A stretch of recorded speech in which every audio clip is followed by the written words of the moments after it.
shot and scores! Nice Shabbat curled and drives and scores!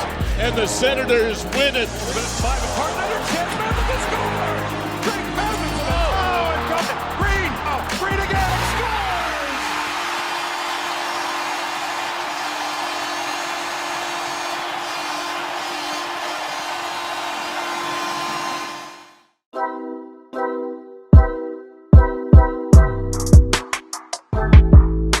Welcome to SENS Talk. My name is Brandon, and I'm your host. Now, before we get started, please follow us on Twitter at @SensTalk_ and on Instagram at SensTalk. Now, tonight, the Ottawa Senators took on the Winnipeg Jets, looking to win back-to-back versus Winnipeg. But before we get into tonight's recap, a few things. Firstly, question for you, the fans. As JBD makes his NHL debut tonight, and as Matt Murray returns to the Senators net since March 10th, a couple questions for you. Firstly, how do you feel about JBD's season or NHL debut tonight? How did you feel about how he played? Comment below right now, let me know what you think. I look forward to reading and responding to those comments. As well, how do you feel Matt Murray played tonight? Comment below your opinion and I'll make sure to respond to that too. I look forward to reading all the comments in the comment section down below.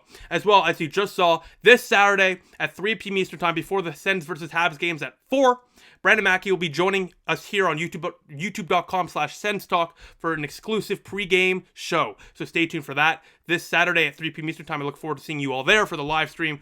I'm really, really pumped up for it. It's going to be a good one. As well, we are honored to be sponsored by the premier culture magazine in Ottawa, Faces Magazine. Make sure to check out the new April issue from Faces Magazine today. Magazines are offered for free in grocery stores and select locations across Ottawa. And this month's issue features a cover interview with number 4 Sanders legend Chris Phillips on his new role with the Sanders Community Foundation. The April issue also has features from Sanders star Drake Batherson and Sportsnet's Kyle Bukauskas. Also, do not forget to follow Faces on their social channels for great content, crazy contests, plus more. That's at Faces Ottawa for their Instagram, Twitter, and Facebook pages. Now, as well, go to SeatGeek.com, use the promo code SENSTALK. You will save $20 off your first purchase. Make sure to take advantage of that today. Now, like I just said, Jacob Bernard-Dockers makes his NHL debut tonight, as he's in for Nikita Zaitsev, who is unfortunately out with a lower body injury. The rest of the lineup remains the same, other than the fact, as we get to the starting netminders, Matt Murray returns to the Sens net for the first time since March 10th, and for the Jets is Laurent Brossoit. To the first period we go, 1:30 in. Nick Paul finds the puck right in front of Brossoit and rips it for his first in 27 games. Ottawa early on leads 1-0, but a minute and a half later, the Jets strike back as Victor Mete is not covering Ehlers too well. Scheifele's alone for a one-timer past Matt Murray, and the Jets tied at 1 apiece. After that, Matt Murray was forced to make a few big stops, and more. I'll get to my first period thoughts, I guess. So, Matt Murray looked good. He made some big stops, to be quite honest. He was tracking the puck well, which is always good to see. He hasn't played in 5 weeks, right? So, it's not going to be easy for anyone to return after 5 weeks, but he was tracking the puck well, which is a good sign. Shabbat's double shifting. DJ Smith, is the Sens head coach, is consistently switching the defensive pairs, especially in that first period. So, you can't find any consistency in the defensive pairings, the defensemen. They can't find any chemistry or rhythm if you keep on switching the lines and the pairings. On top of that, Thomas Chabot's double shifting. He's played more than double the amount of minutes than any other defenseman on the team during tonight's game. So, going into the second period of play, Jacob Bernard-Dockers, he has looked a little shaky in the first period of play, but that's because it's his first period of play ever in the National Hockey League. Of course, he's going to be a little nervous. As the game goes on, you're going to see that JBD is going to calm down and relax and get much more comfortable.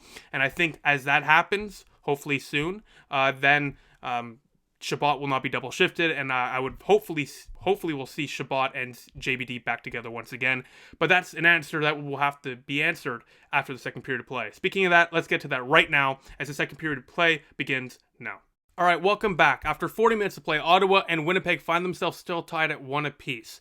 A few things from that period I want to note. Firstly, Nick Paul and Mike Amadio have looked fantastic tonight. Nick Paul, of course, scored that goal. Mike Amadio has been a focal point on multiple offensive zone pressure chances for your Ottawa Senators. He was creating plays, creating chances, and opening up passing lanes for guys like Brady Tkachuk and Tim Stützle to do their jobs. So I think Amadio has looked really good. Nick Paul, too, all over the ice. Of course, scored his first goal in 27 games earlier on in tonight's game, and he's been really impressive tonight, so I wanted to give those two a shout out. They've been looking very good. Now, Matt Murray as well, shout out to him. He's looked fantastic in this game, especially early on in the second period of play. Had to make some big stops when the Senators looked a little shaky, and so far so good for Matt Murray, which is of course a great sign. We hope that continues. Lastly, Tom Chabot continues to be played immensely as Jacob Bernard-Dockers watches from the bench. I know JBD was a little shaky, and I know DJ Smith is not fond of playing rookies, let alone defensive rookies. But hey, JBD is going to be a fantastic National Hockey League defender. And more importantly, once he gets the jitters out, he's going to be an effective National Hockey League defender. And I think that could be as early as tonight. So in the third period of play, I'm hoping DJ Smith stops sheltering JBD so much and plays him and allows him to kind of get the jitters out and get more comfortable and acclimated to the NHL game. Because I think once he gets through that, and he may already be there, to be honest. It's been 40 minutes in the game. He may be comfortable already.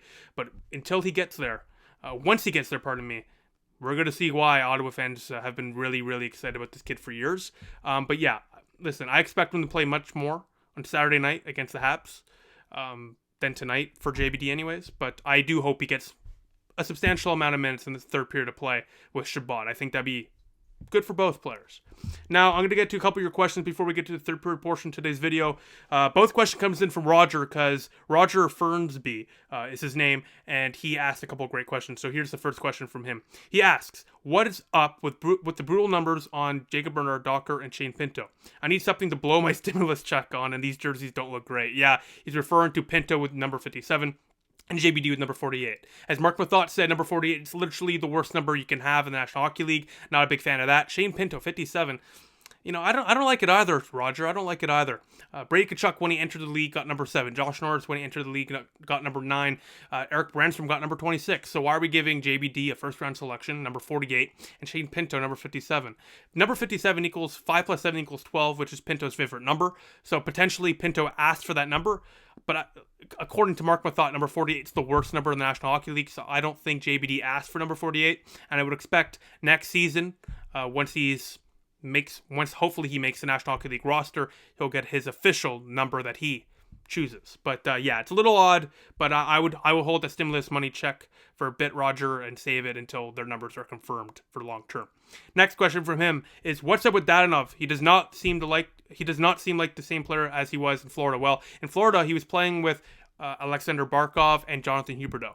So there's your answer. He was playing with some of the best players in the National Hockey League. So listen, he's a confusing player. Sometimes he looks like he's going to turn it on, and then sometimes he doesn't. Most of the time he doesn't. And a big warning, if you watch my Dadonov video, I said that he's a streaky player, and that's exactly what he is. He's going to score in like 5 out of 7 games, and then he's going to go scoreless in 8 straight games. That's the type of player he is. Unfortunately, he doesn't bring much more to the game except scoring and scoring opportunities.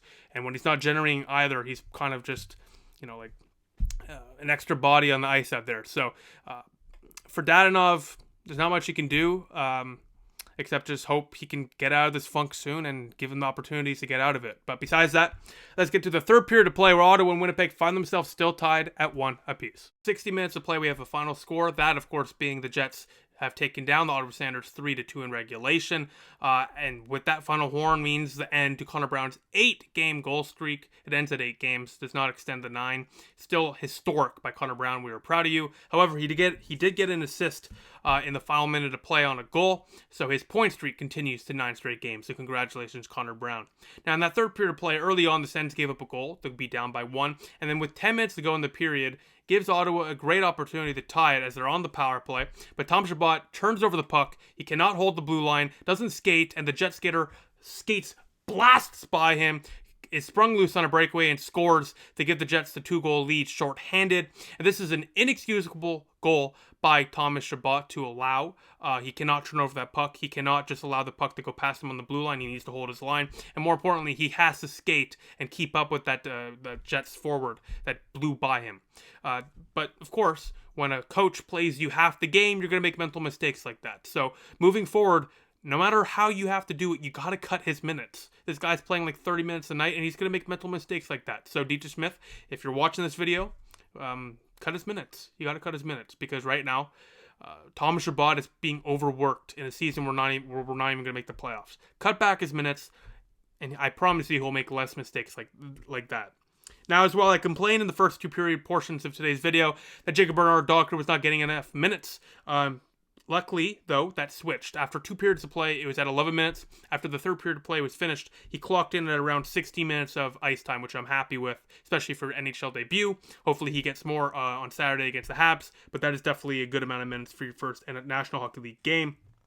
As well, later on in the game, Josh Norris in the last 10 seconds gets a goal, blasts it on a 6-on-3 glove side pass per Swa, gives Ottawa another goal to make it 3-2, makes the score on the score sheet look much more palatable, but unfortunately, like I just said, the Sens did fall 3-2 to the Winnipeg Jets. Now let's get to the Sens Stock Star of the Night, voted by you, the fans. I posted this at 9:32, so it's not 9:40. So we got 97 votes, so here they are. Fourth star with 2% of the vote, Connor Brown. He got an assist tonight. And I put him there just as a kudos to you, Connor Brown. 8 games in a row with a goal is incredible. Third star with 4% of the vote, Mike Amadio. I'm surprised he only got 4% of the vote. He looked great, especially in that second period of play, generating a lot of chances. I liked his game. Second star with 46% of the vote, Josh Norris, getting a goal there in the last 10 seconds. Has 4 goals in his last 6 games, which is great. I've loved Josh Norris's game this season thus far. He's your second star. And the first star with 48% of the vote, and with a goal tonight, his first in 27 games, and by far one of his best games in recent memory, Nick Paul is your Sens Stock Star of the Night, as he wins it with 48% of the vote. Now, besides that, remember, this Saturday at 3 p.m. Eastern Time, on here, youtube.com/SensTalk, Brandon Maki will be joining the show for a special pre-game live stream show before the Sens vs. Habs game at 4 p.m. Eastern Time this Saturday. So be sure to be there for that. As well, either tomorrow, Thursday, or on Friday, we'll be uploading a new Best of 7 podcast interview with guess who? Brandon Maki. So stay tuned for that. But besides that, thank you all for watching. I appreciate the support as well always. So be sure to like this video, share this circle stuff, and click the big red button down there and subscribe to us. And most importantly of all, turn the notification bell on so you get notified whenever we upload a new video. Besides that, the Sens fall to the Jets 3-2, and I'll see you Saturday afternoon. I'll see you then. Go Sens go.